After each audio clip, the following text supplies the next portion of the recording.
Hello, good morning, good afternoon, good evening, depending on where you're joining from today. Thank you for joining our weekly live stream. This is a weekly live podcast interview we do every week to talk about all things related to digital transformation. It's a tech agnostic view of the digital transformation world. My name is Eric Kimberling. I'm the CEO of Third Stage Consulting, and we're an independent consulting firm that helps clients throughout the world with their digital transformation journeys, including digital strategy and software selection, as well as implementation planning and implementation program management as well. Today's topic we're going to cover is called The Secrets to Effective IT Vendor Management. I'm going to introduce our guest here in just a moment, who I'm excited to have here on the show for the first time. I'm excited to share this with all of you. But before we do, just a couple logistical things. First of all, we do these live interviews every Tuesday, same time, same place. We're streaming to YouTube, LinkedIn, Facebook, Twitter X, TikTok, and sometimes Instagram when Instagram decides to cooperate with us. So we're streaming all the platforms. Thanks for being here today, wherever you're joining from. We appreciate it. We're watching the streams here. We're watching the chat. So any questions or comments you have, we will get to those questions as we go through the conversation here today.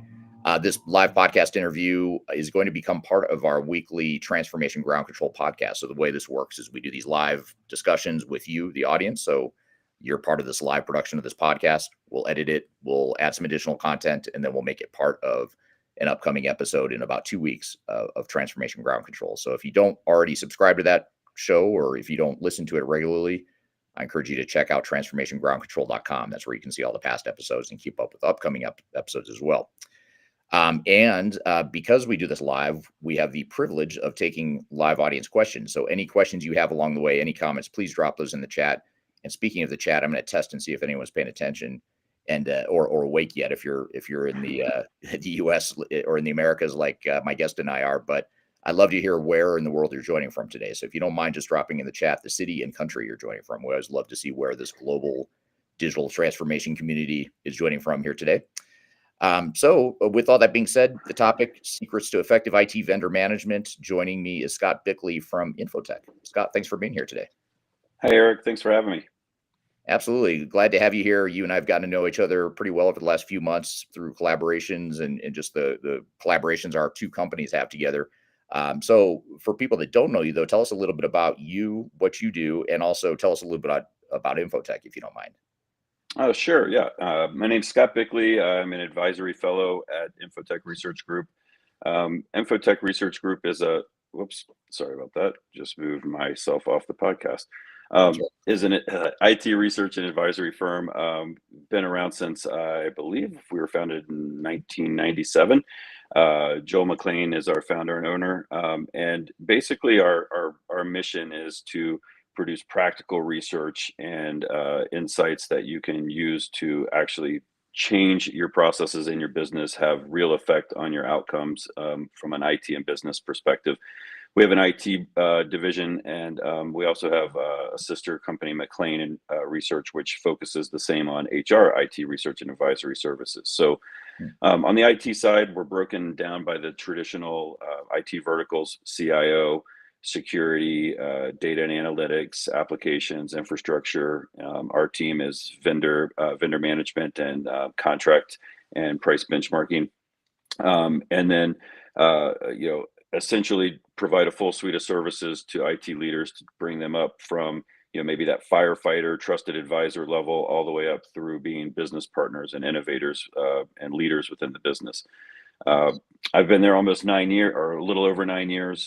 Kind of started out the contract review function or portion of our practice, as well as the IT vendor management and software license and compliance function. And then a few years ago, we formally added on our price benchmarking and guided negotiation service. And collectively, we're known as the Vendor Contract and Cost Optimization Practice, VCCO. Gotcha. Yeah, what's interesting is, InfoTech is actually a service we use. So we're a customer of yours, and that's originally how this all started, Right. Our relationship with InfoTech. And then through co-sponsorships of one of our events and one of your events, that's how I got to know you. And I didn't realize how big InfoTech is. You hear about Gartner, you hear about Forrester, they're big, massive behemoths, but InfoTech is not a small analyst shop. Tell us a little bit just about the size and scale of the organization, if you don't mind. Sure. Yeah, I believe we have around 30,000 clients, and like I said, the business has grown at a blistering pace ever since I've been here, and it's always had a history of aggressive growth. And I think that's because the product's pretty sticky.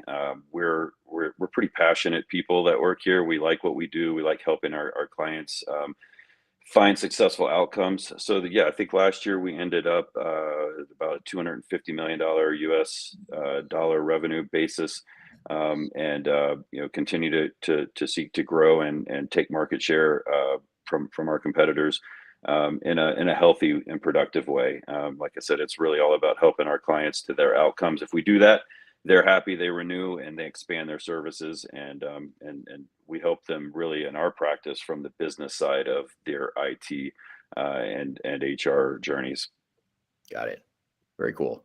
Well, good. So I guess just diving into it, for those that aren't familiar, can you tell us a little bit about, well, first of all, how did you get into this field before I dive into what IT vendor management is? That'll be my next question. But just how did you end up in this general space of IT vendor management? Well, ironically, I was thinking about that last night in anticipation for today, and it really started more of an analog path than a digital path.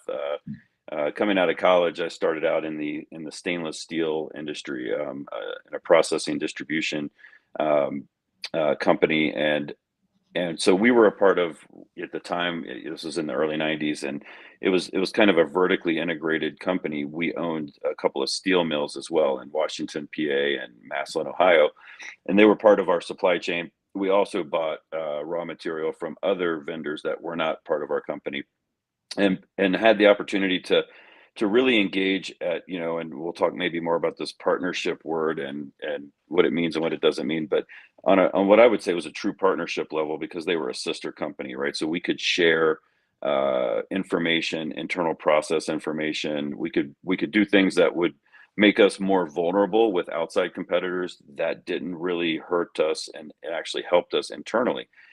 And so we were able to share information and process and learnings, and they were able to improve quality on their product. They were able to provide us quality at a higher yield, in terms of the gauge thickness of the metal that we were looking for. All of these characteristics were enhanced.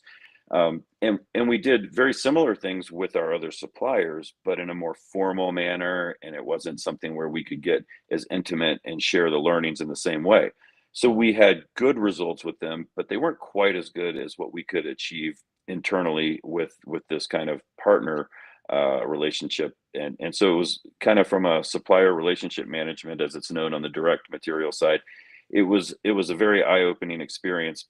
That initial work experience for me was foundational as well, from the areas of learning about quality systems management, learning about process and management and people, and how all three come together to kind of form, what you need internally so that you can help your vendors help you succeed from an external perspective as well.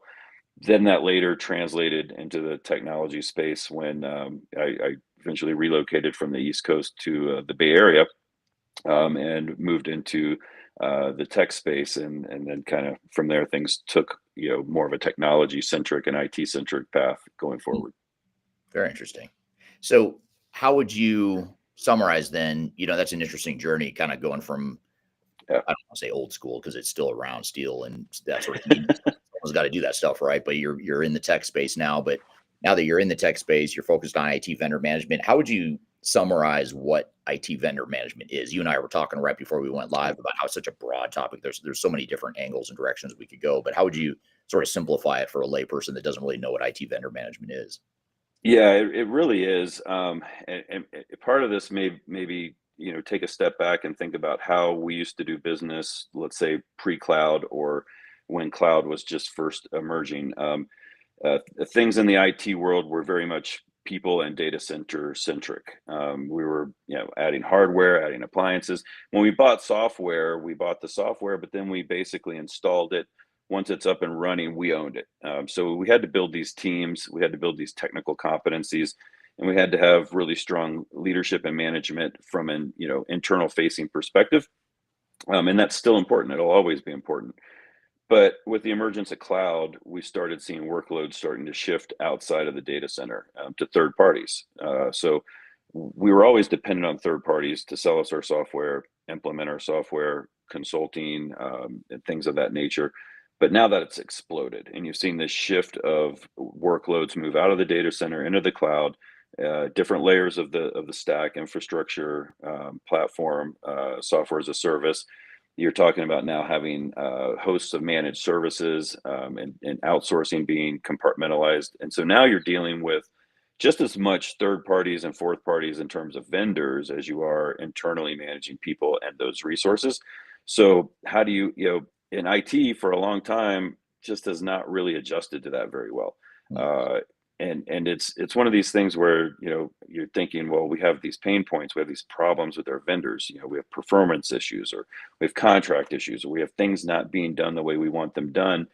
And we've always focused and gone out and focused on these little areas independently to try to attack the symptom or attack where there's a pain point, but we haven't holistically and systematically looked at, how do I get away from managing this vendor reactively, tactically, to building a strategic program around how do our vendors fit into our whole ecosystem? How should we be looking at them systematically?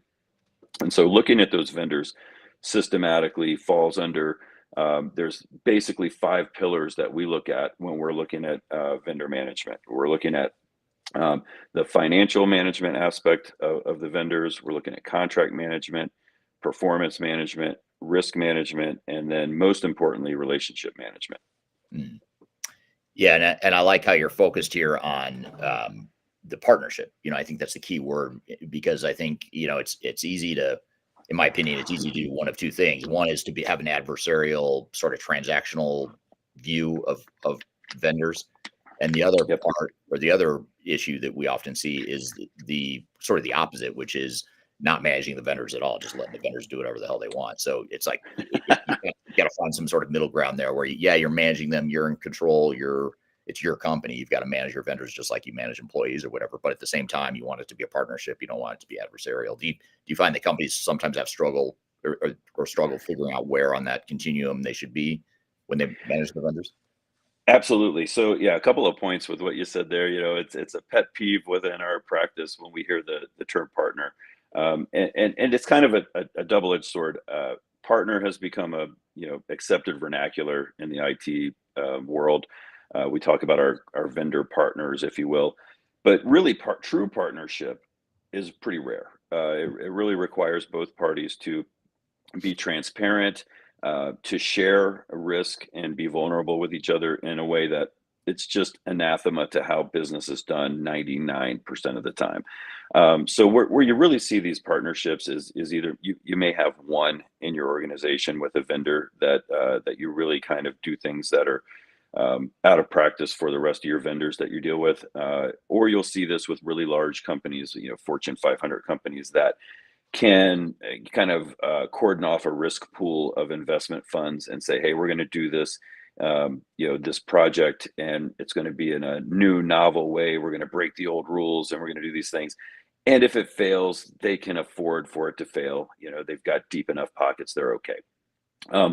What we tend to do is instead say, let's classify your vendors. And so we've got a 2x2 quadrant, like any good analyst would have, where we kind of look at these vendors based on the value they add to the organization, and kind of the effort that you need to put into getting that value out of the vendors. And in the upper right quadrant is where we would call our strategic vendors. So we'll say, where you would typically just use partner, maybe we'd say, let's say they're strategic. Moving down or to the left, you'd have operational vendors, which are core to your operation. Some of those may be very close to being strategic vendors just because of how critical they are to your organization. Bottom left will be commodity vendors, your run-of-the-mill, lower cost, high transaction, high frequency vendors, and then we'll have tactical in that lower right quadrant. And I look at tactical as they're important, they're critical. They may have some risk components that need more active management. They may have some other aspects that you need to actively manage. Maybe they're going to grow into operational or strategic vendors if some conditions in the business are met, things of that nature. So it's important to classify those vendors. That's going to kind of then tell you where do you need to focus your scarce resources. Yeah, absolutely. Yeah, I want to shift gears real quick Yeah. and before I get to my next question and just say hello to the audience here for and thank them for commenting. We've got some people chiming in where they're joining from. I want to say hello to Dennis joining from India on LinkedIn. Thank you for being here today. We have Christina joining from Athens, Georgia. Thank you for being here. We have someone joining from Vienna, Austria. I don't see the name of the person, but thank you for being here. Jessica Knapp, well, I think you know her, if I remember correctly. Joining from London, UK. I think she's from InfoTech as well. Yep. Dawn from Reno, Nevada. Thank you for being here today, among others. So thank you everyone for joining. And then last but not least, I have to call this person out just because this is my favorite place in the world to visit. This is Emerson joining from Cape Town, South Africa, which is a very beautiful part of the world if you haven't been. So thank you all for being here. I'd love to hear from the audience as we're getting into this here. What, sort of how would you summarize your organization's relationships, or how should we be viewing vendor relationships? I'm just curious to hear sort of if you were to give us a headline, just a one sentence description of how you manage vendors within your organization, or how you view IT vendor management, whether it's tightening down the clamps and managing them, or a true partnership, or somewhere in between. I'd love to hear your thoughts on that here from the audience. While we're waiting for the audience to answer that question, though, Scott, how in the 20 years that in the 20 years you've been doing this whole thing, how have you seen vendor management evolve, and what are some of the big changes you've seen in the field of IT vendor management? Yeah, so some of that I covered when we were talking about that kind of transition to the cloud.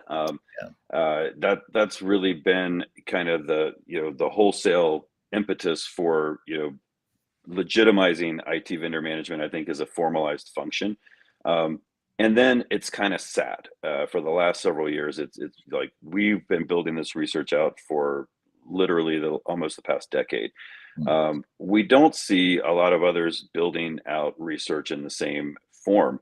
And we do find a challenge in getting CIOs to not to acknowledge the need for IT vendor management, but to figure out how they're going to go after it and formalize it and fund it and properly staff, right? So a lot of times what you'll see is a bottoms up approach of, okay, this person's going to throw the vendor management hat on in addition to other duties. And that's okay if you want to go out and solve some tactical issues that fall under the vendor management umbrella. You can do that, right? You can say, hey, we have no control over renewals. Hey, Scott, I want you to take on renewals management. Let's create a tool or a spreadsheet and get our contracts in there, make sure we're hitting these before they come due. And you can do that kind of thing. And that's going to add value. It's going to help. It's going to relieve a pain point. But if you really want to get strategic and you want to kind of raise this up from a visibility perspective in the organization, focus real resources on the strategic vendors that are impacting your big projects. So you're implementing an ERP solution, you're going to outsource a major function in IT, you're going to be doing things that cost a lot of money and carry a lot of risk. And who's going to own that vendor relationship? Who's going to actually take on that role? That's where we see the evolution occurring and where it needs to occur. We do see now a huge change, a sea change probably over the last 2 years plus. If you kind of go out to LinkedIn and you start looking at jobs and you see what's the frequency of jobs that have vendor management in their title, and that has started to skyrocket, which is a great sign, right? Things are getting traction, organizations are seeing the need. So now we're starting to see that traction take hold. What falls under duties, those vendor management titles is still very broad and sporadic. We're trying to get organizations to really focus and say, let's formalize this. Let's make sure you've got a point of contact that can be that that center of gravity in your organization, so that you can proactively manage these vendors and projects and towards the business outcomes you're looking for. Not wait till something falls apart and there's a problem, and you're trying to find someone to go chase the vendor down and pull the contract out and do things like that. Yeah. So it's kind of it's getting there, it's moving in the right direction, but it's one of these things where you've got two components. You've got the risk management component, and then you've got the value add component. It's very difficult to get organizations to invest in risk management unless it's mandated, because there's already so many things mandated from a regulatory and a compliance perspective, that adding more to that budget line item is not appealing. And the reality is the value add, it does take some time to realize. You have to kind of take that, I call it the quality curve. You have to make an investment, and you're going to see, things kind of dip in terms of performance as you build out the function, as you bring in the right people, you start training them up, you engage the business, and then you start seeing the benefit over time. So you have to be willing to kind of build that into your framework and into your approach when you're looking at vendor management, and that way you can build realistic expectations with the business. Yeah. Yeah. I mean, I love the, sort of the factors you focus on here with effectiveness and risk mitigation, certainly cost effectiveness. I mean, I think a lot of times when people think vendor management, I think, at least the way I would sort of stereotype vendor management, potentially falsely, is, or inaccurately, would be to focus on cutting costs. How can we reduce our Right. costs with vendors? And you're getting into a lot more than that. It's not just about cost optimization, it's about risk mitigation and all the stuff you just talked about. So I think it's a really good kind of complete view of what vendor management is. Yeah, you would typically see, one of the other, I'll guess, stereotypes would be, your vendor management is managing vendor performance, and so the way things have worked in a lot of cases is, someone will go out and negotiate an agreement, and quote unquote vendor management will not be at the table through these front end processes of sourcing and procurement and contracting. And then they'll dump a contract over the wall into the laps of vendor management and say, go manage this. And Right. you're looking at this contract that's set up for failure. And so the business is screaming because they're not getting the service they expected. SLAs are not, even maybe not even in existence. You've given the vendor manager no ability to influence the outcome in a positive manner. So what we've really done is kind of built out, I call it the umbrella model, but basically it's this, legacy plan, build, run approach, but through that sourcing, contracting, procurement, front end process, ideally vendor management can own that for the strategic vendors and maybe some of the operational vendors. If they don't own it, they should definitely be plugged into the front end of that, and have dotted lines and matrix relationships with sourcing, with IT, with the business, and be an equal part at that table, because they're going to be the ones looking for these things that you need on the back end, to ensure that the vendor understands what their expectations are. You don't really hopefully have to ever pull the contract out, with a vendor management performance issue. That's usually a bad sign. Things are going badly. But if you do you have the right provisions in that agreement? Do you have a dispute and escalation path? Do you have a proper, governance process built into the agreement? Do you have paths forward if you have to exit the agreement for, transitioning out and doing the things that you need to do from a disentanglement perspective? Sometimes things don't end well, and if they don't end well, you still have to manage that outcome as well. And if you kind of set up this compartmentalized version of vendor management, then you get a bad name. It's not going to really yield optimal results. Right. Yeah, makes total sense. Turning back to the audience, we're getting a lot of good questions here, a lot of good comments. I think this is meant to be funny. This is a funny comment from Red on YouTube. Says, I wish I had a vendor management problem from scratch at the moment. Yeah, he must be a glutton for punishment if he wants a vendor management problem. And it just stick with it long enough, you'll run into vendor management problems, I'm sure. So here's a really good question. I'm going to shrink our screen here because this is a longer question. I love this question. I want to make sure we get into this here. And this is from LinkedIn. I apologize, I can't see who sent this. So thank you, whoever sent this comment. It's not showing your name, but I really appreciate this question because it's a really good one. And the question is, our organization faces challenges in effectively managing vendor relationships.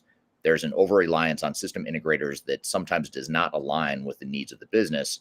And due to time constraints, vendor management teams are often unable to give vendor management the attention it requires for optimal outcomes. And so if I could, I want to kind of maybe flip this a little bit or add another layer to this. And I think this is where this person might be going, and I apologize if not, but I'll sort of make it about something we see often. And that is when you look at like a big enterprise-wide technology initiative, let's call it an ERP implementation. Let's say you're implementing SAP or Oracle or Microsoft, whatever it is. You don't, your organization, including your vendor management team, may not have a lot of experience with that particular solution or that particular system. And these are such big, massive undertakings. A lot of times we see this dynamic where organizations will say, well, that vendor is the expert. They know the software. We don't really know. So, how are we going to manage that vendor? How do you manage that? I mean, how do you see companies that maybe aren't as sophisticated or mature in their vendor management capabilities? What's the right balance there with, owning the project and managing those vendors versus letting them be the experts and letting them do what they do, you know what I mean? Without complete control over it, how do you find that right balance? Yeah, I mean, this is a brutal one, right? I think part of the issue is, and there's not really a middle ground. You guys talk about this all the time at Third Stage. We talk about it with our clients all the time. It's so easy to become over reliant on your SI partner because they're supposed to be the expert on the solution that's being implemented in the organization. And so the organization oftentimes has a tendency to over rely on them. And that can get you into a lot of trouble from a cost perspective, a deliverables perspective, all over the place. So, what I would be looking to do, you don't have to have a huge vendor management department, but you need people that kind of understand implementation to look at this up front and flag that and say, okay, what are you doing around, do we have a phase 0 process that we're doing before we necessarily select an SI or even the software vendor themselves? Do we have the capabilities to manage this project ourselves? Do we really have organizational change management and program and portfolio management capabilities that can scale to this? What are we going to do with our business subject matter experts that we're going to have to pull to work on this project?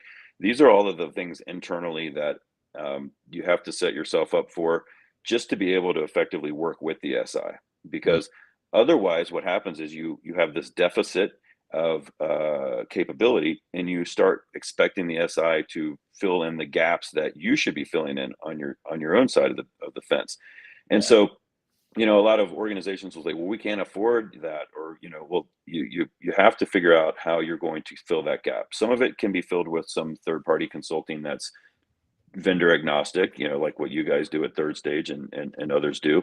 But you are going to have to look inward, and you're going to have to invest in the organization. And my advice, as painful as it is if you can't afford to do those things, you really can't afford the new solution that you're trying to implement. And because the reality is once you get 50% into this project, ugly things start to happen when they go wrong, and there's no quick fix. I can't come in here and have a Henry Kissinger moment with your vendors and fix this. It's not going to happen.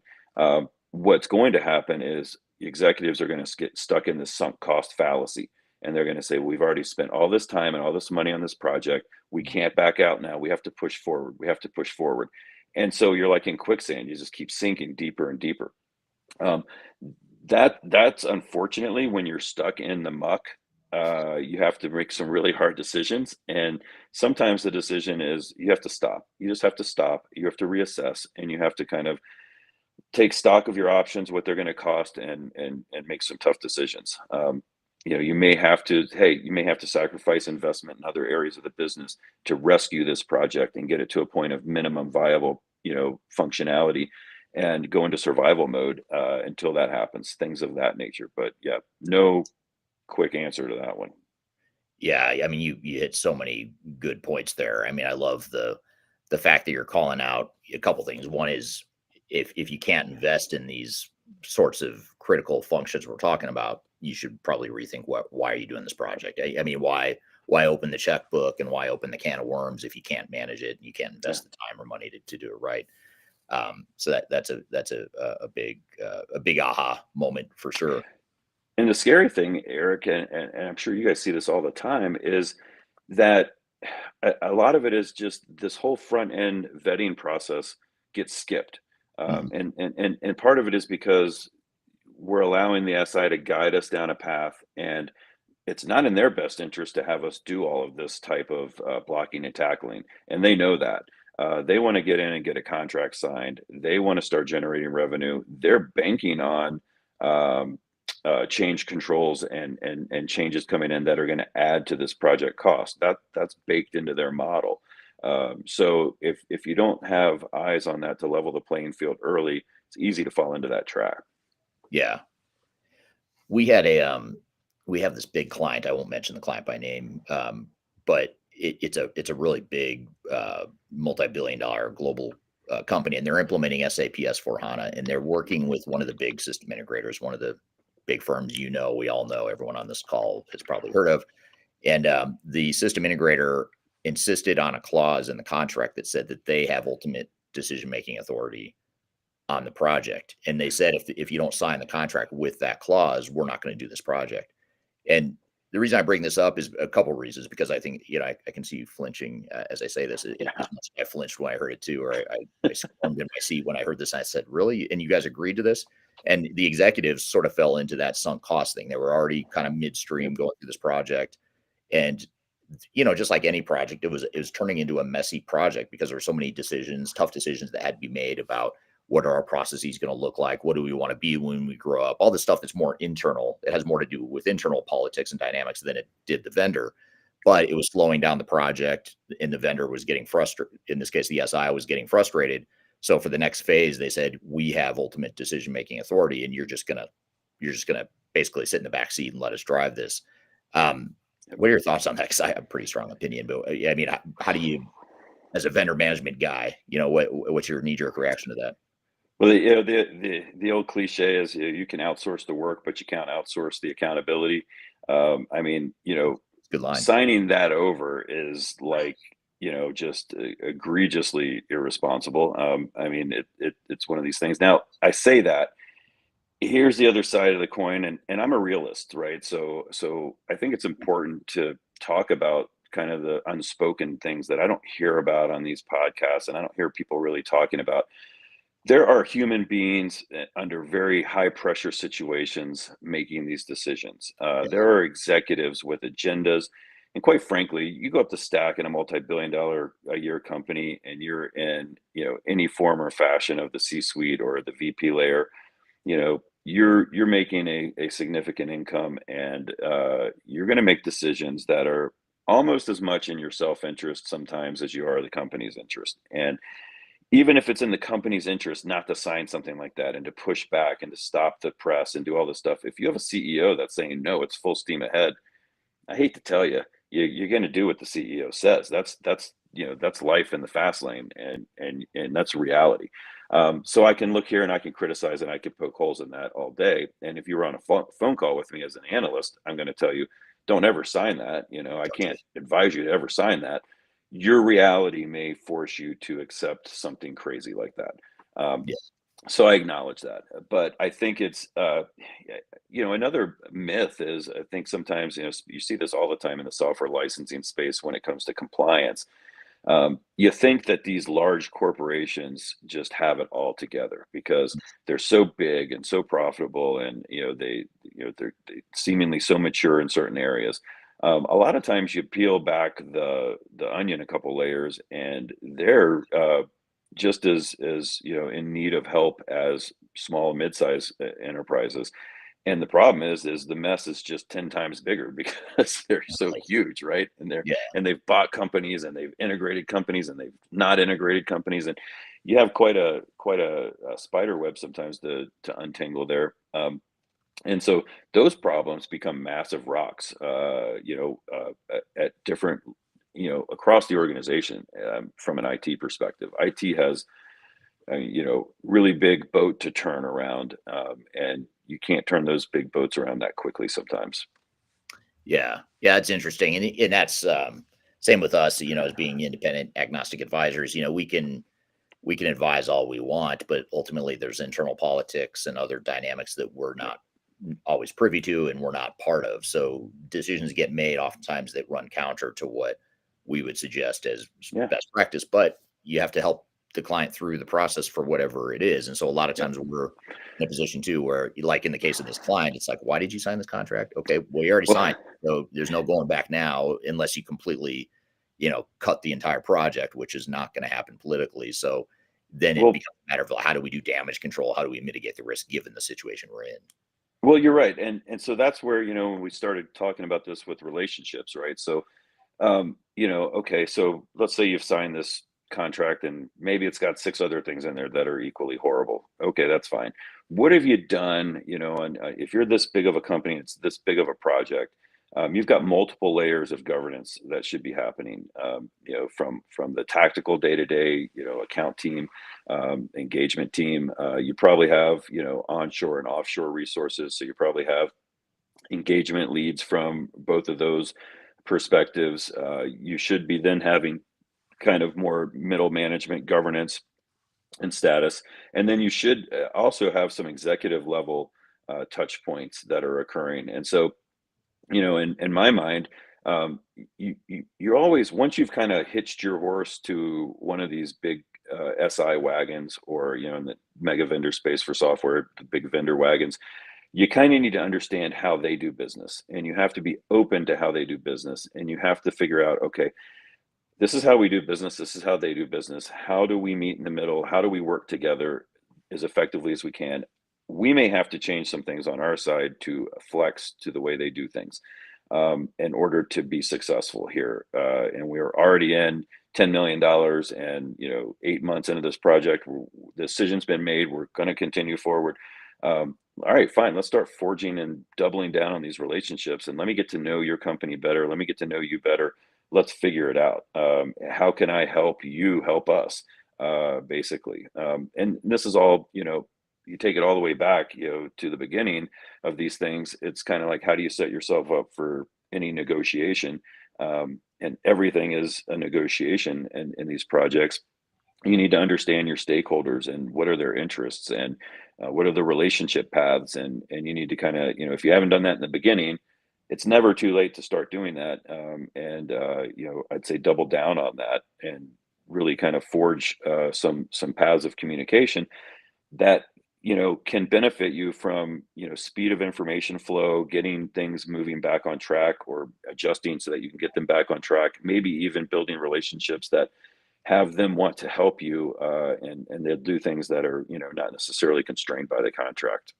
Yeah, yeah, absolutely. Here's an interesting follow-up, or kind of a different point of view on that same thread that we're just talking about. You mentioned the word mega vendors, big vendors, and that's sort of what we're talking about right now. But this is from Juan on LinkedIn. Juan says, sometimes I found that the big vendors do not always fit your needs. Frequently, the small businesses can give better, faster, and cheaper service versus big regional brands. Is it true we need to keep an eye to guarantee quality service? Or it's true we need to keep an eye to guarantee quality service?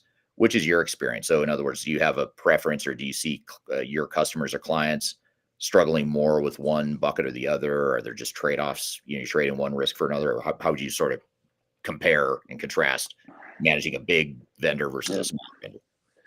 I mean, I think if we're sticking with like the, kind of the SI theme, it's easy to default into one of the big four, or, the big eight, whatever they are these days, if you factor in some of the larger Indian based firms.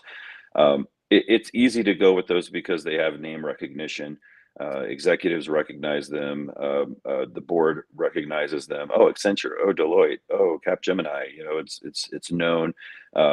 But I think, and in some projects, the scale is large enough where you're going to need a scalable partner to some degree as well. But I think everyone views this as a one-stop shop, and in reality, let's say I'm doing an SAP implementation. I probably want some resources from SAP on that project, if I can get the right ones, from, like, let's say, an architect perspective, if nothing else. I'm probably going to want some third-party, boutique type of consultants to come in to help me with project management and governance, and helping keep the playing field level. And then I'm going to need some dedicated resources on the implementation, and those I need to have companies that have done this before in my industry. And if that best fit is with a Deloitte, or with a KPMG or an Accenture or whatever, so be it. But understanding that when you're doing business with those companies, they're only, depending on the size, everything's always dependent, right? How much you're spending and how big your project is how flexible they're typically going to be on their contracts and their processes. But they have set processes and they have set accelerators to drive you into these solution sets. So you need to vet those very carefully. It might be that a smaller, medium-sized consultancy is a better fit for you. I find that a lot of companies, they either don't even consider that or they don't know where to find them. And that's a challenge as well. It's like, how do I find out that there's 200 other consulting groups out there doing these types of implementations? And that's where I think layering in multiple resources, like what you guys do would probably bring to light names people haven't heard of before. Why don't you add these in? Consider these in your vendor sourcing process.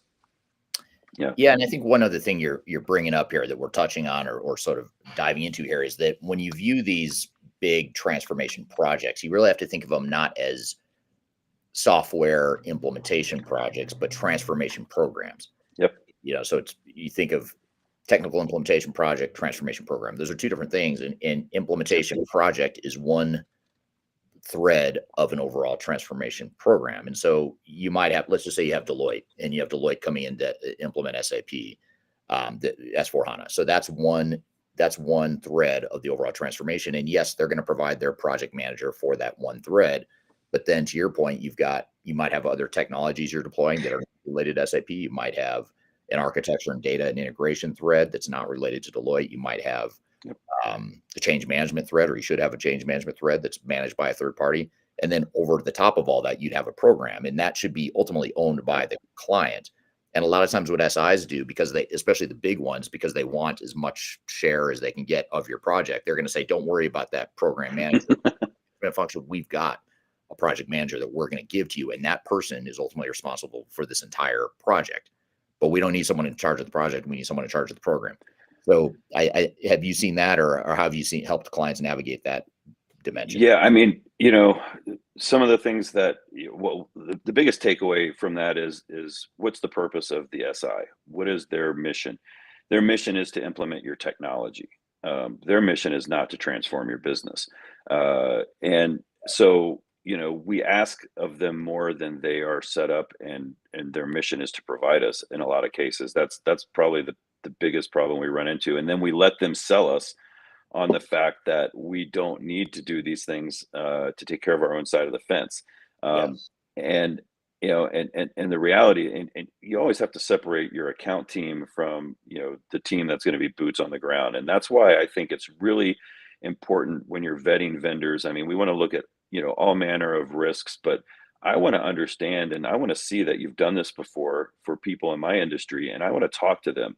And if I can talk to them, what I generally find out is they're going to they're going to be honest with me about the pain points they experience, things that they should have done on their project that they didn't do. They're going to kind of highlight things for me. A lot of people will say, well, these references, they're only going to just tout the line of the vendor. I don't find that to necessarily be the case. And then you have to realize though that your side of the house, right? I mean, the business, IT is a part of these projects, but the business is a bigger part on these transformation projects. And a lot of times the business is leading the charge.